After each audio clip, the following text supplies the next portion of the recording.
Barcelona is the capital city of Catalonia and the Kingdom of Spain.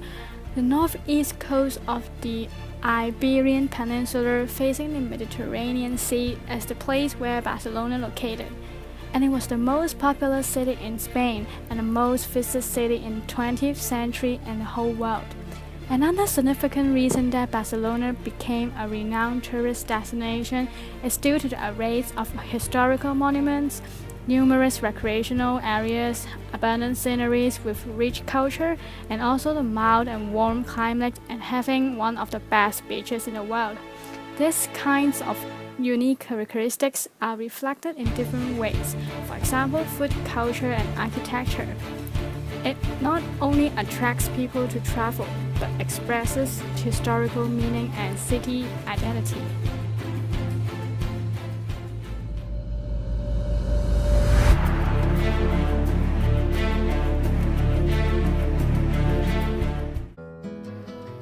Food in Barcelona is a mixture of Catalan cuisine and Spanish cuisine. With its special geographical location of sitting between Mediterranean Sea and the neighboring mountain ranges, Barcelona cuisine enjoys a larger variety of ingredients, including seafood, pork, poultry, and vegetables than other Mediterranean cities. Catalan cuisine has a great influence on Barcelona cuisine. It usually uses fresh vegetables like tomato, garlic, and eggplant, wheat products like bread and pasta, olive oils, wines, legumes, mushrooms, all sorts of pork preparations including sausage and ham, all sorts of cheese, poultry, lamb, many types of fish like sardine, tuna, and anchovy. By using such a large variety of ingredients, Barcelona cuisine has strong, fresh, rich flavors. In Barcelona, food is taken very seriously. It is that serious attitude made Barcelona cuisine one of the most delicious cuisines in the world. Barcelona cuisine is characterized by an innate creativity that other Spanish regions lack.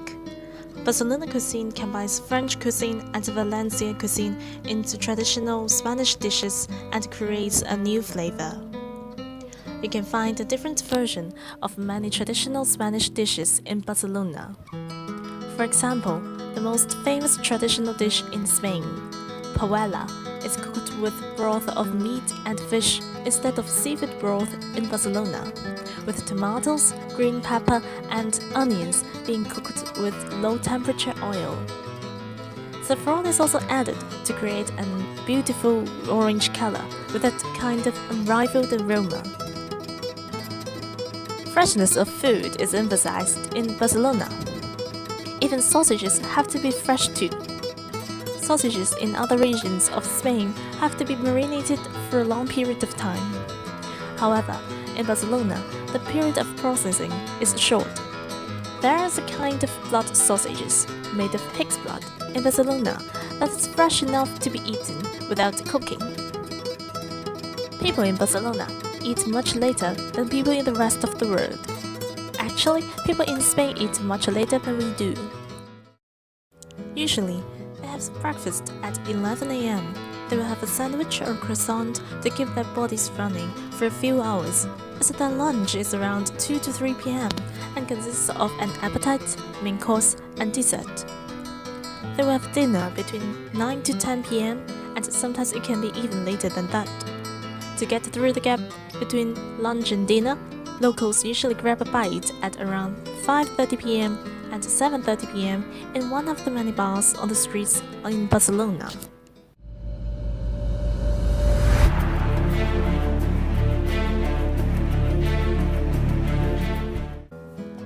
After introducing the food culture of Barcelona, we would like to introduce how the food culture implies city identity of Barcelona. Food, like industry and culture, is closely tied to politics. In Barcelona, food implies that it is an independent place, and it is different from Spain. You would wonder, how is independence affecting the food and kitchens? First of all, Gastronomy in Spain is deeply connected to regional identity, with protected destination of origin and protected geographical indication indicative of that. But in Catalonia especially, food products and culinary traditions are inevitably tied to local identity. On the other hand, Catalan products have been recognized for their quality and origin and promoted by the Catalan and local governments. But also an extraordinarily rich collection of documented recipes dating from medieval times have been researched, collected, and promoted by institutions. In recent years, there's been an international trend for local and seasonal food, and in Catalonia, that inclination was already strong and has grown stronger still. Every day, more chefs are embracing a cuisine that is connected to the land, not only as a way of distinguishing themselves, but also out of a sense of identity. Consequently, it is easier than ever to really get to know Catalan cuisine from different points in history and from different landscapes and in a range of styles. That sense of Catalan pride and identity is keenly felt elsewhere in Spain. Citizens of other regions have begun boycotting Catalan products, including food and wine, and especially cava. The loss in cava sales due to the boycott purportedly doesn't make a substantial difference in what is attributed to the economic crisis, but Catalan cava producers have sold much less in Spain in the last 2 years. Food is always connected to the economy and politics, and so the independence movement in Catalonia is something we have been able to see, hear, and also literally taste in months leading up to the vote. As a reflection of the enthusiasm in the streets, and also a marketing ploy, some food producers have created their own tributes to the movement. We have seen pro-independence sentiments in many shops, in towns, and in market stalls, on the bottles of wine, cava, and beer, on bread and cake, and even on hamburgers. In Catalonia, people vote with their stomachs, and the food can represent their city pride and identity.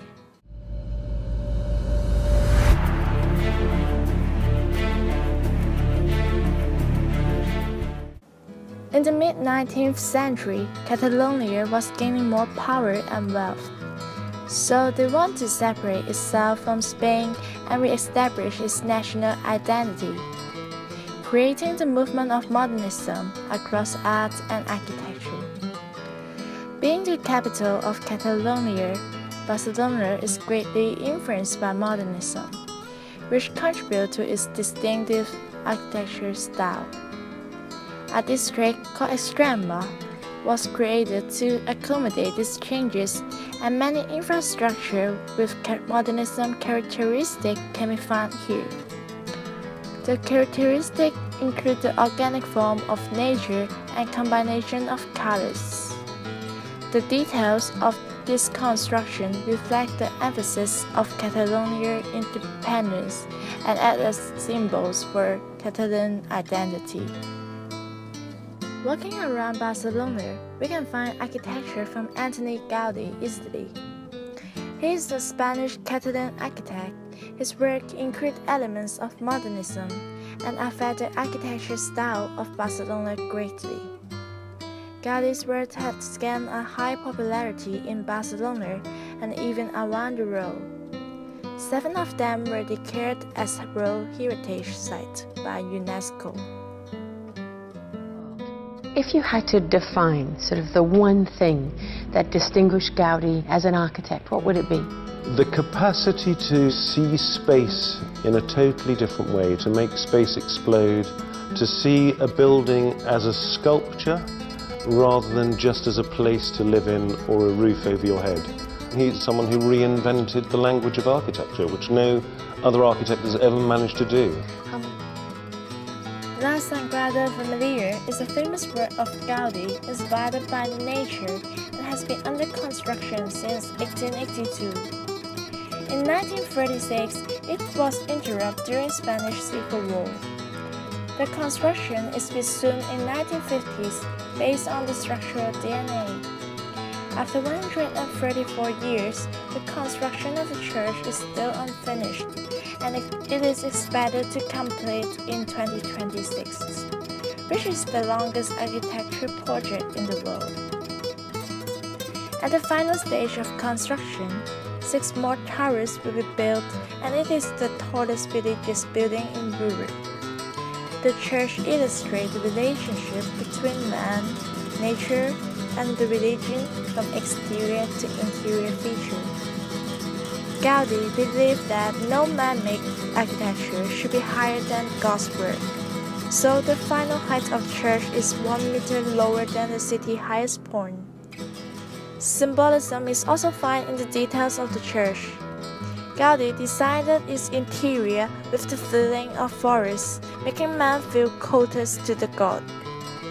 For example, the pillars resemble the tree trunks reaching the sky, and the tortoise and turtle holding up these pillars represent the earth and the sea. Today, the church remains famous and attracts more than 3.2 million visitors annually, supporting the annual construction fee. Park Green is another remarkable design of Gaudi. It is opened in 1922 and has integration of religious elements, Catalan symbols, and organic shapes. Gaudi had used mosaic techniques skillfully, covering surface with irregular and colorful ceramic pieces. He believed man created with straight lines, and God will fill the nature with graceful curves, so he includes natural shape in this design. Some religious words, including Latin and Catalan, are found on the tiles. People mistakenly associate them with vandalism. However, they are the hidden message crafted by Gaudi and scattering around the park. Besides, different symbolism can be found in the park. At the entrance of the park, Gaudi made use of symbols and colors to resemble it as the entrance of the paradise. And the dragon in front of the entrance has many important meanings and is the icon of the park. Walking around, you will find some pillars symbolizing the tree trunk. They are irregular, as Gaudi believed nothing in the nature is exactly identical. The walls also resemble the bird's nest on a tree, despite its larger size in the reality. Some of the symbolism are personal to Gaudi. For example, a roof is decorated with upside-down coffee cups, which symbolize Gaudi gave up drinking coffee. Today, the park is still used as a green space for the public and is a very famous tourist spot, which reminds visitors the harmony between nature and people. Also, the former house of Gaudi is also opened as a museum in the park, showing the furniture designed by Gaudi. Apart from Antoni Gaudi's famous modernist buildings, there are many stylish and remarkable modern architecture in Barcelona nowadays. The tall Akbar designed by the French architect Jean Nouvel is one of the most eye-catching buildings that can be spotted easily from the towers of Sagrada Familia. It quickly became an architectural icon of Barcelona and one of its most famous buildings once it was finished. It is said that Jean Nouvel was inspired by the organic forms of Antoni Gaudi's buildings in Barcelona and by the hills of the Montserrat. The building is designed to give the impression of a geyser reaching the sky above Barcelona. This explains the shimmering colors that run through the building. There is also a pool of water running around the bottom of the building like a moat. The Tall Egbert is a 38-story skyscraper located between Avinguda Diagonal and Carrer Badajoz, near Plaza de les Glorias Catalanas, which marks the gateway to the new technological district of Barcelona.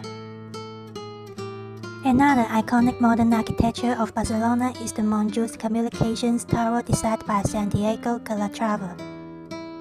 The white slender communications tower was built at the Montjuïc Hill for the Olympics of 1992 to transmit television coverage of the Olympic Games. The 136 meters high steel tower is set on a round brick platform, which holds the telecommunications equipment. The design of the arched entrance to the platform is based on the shape of a human eye. The base is covered with ceramic shards, which is a mosaic technique known as truncators.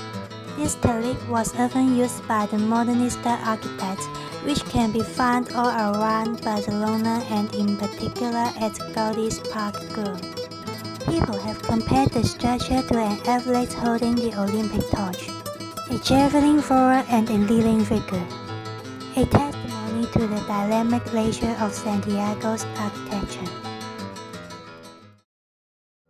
The Media TIC building built by Enric Ruiz Gelli is an information and communication technology hub designed to incubate, generate, exhibit, and invite new ideas and developments in ICT. In line with the pro-technology theme of the site, Enric Ruiz Gelli made technology a central part of the building's creation. The design team incorporated advanced technologies into the actual architecture of the building to enhance energy efficiency. The design was described as performative architecture, where the structure itself performs other functions. The architect explained that the theme of the Media TIC building is how architecture creates a new balance with the digital use of energy. The building acts as a technological platform in which connectivity, new materials, and nanotechnology are important. In Barcelona, new architects already designed their buildings based on the ideas of the classic architecture. This allows the city to blend the old and the new successfully in a way that makes this city simply breathtakingly beautiful. Nevertheless, technological advancements also bring great impact to the city's architecture and add a new dimension to the city's architecture.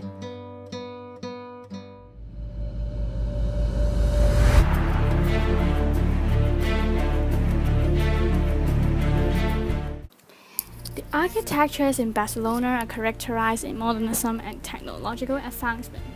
Modernism advocated for the creation of art for the sake of art and championed, above all, sophistication, wit, intellect, and ultimately genius. In strictly architectural terms, the tendency was towards the fusion of all arts in one, or at least the use of all arts simultaneously in a joint endeavor of enhancing the architectural elements. Also, the modern buildings are the combination of modernism and fashionable with the aid of advanced technology. The architects in Barcelona construct the buildings that bleed the old and the new flourishingly, which develops a new image for Barcelona. Barcelona cuisine is symbolized by an instinct creativity that the other Spanish regions are in dearth of. Besides, the food culture in Barcelona also acts as an essential role for the regional identity of Catalan. Although they are facing a boycott from other regions in Spain, they still keep their distinctive Catalan food product. Therefore, instead of just tasting the Catalan cuisine with our tongues, try to know more about the background of this food and appreciate those cuisines. Hope all of you will have a nice trip in Barcelona, particularly in architecture and food culture. After this tour,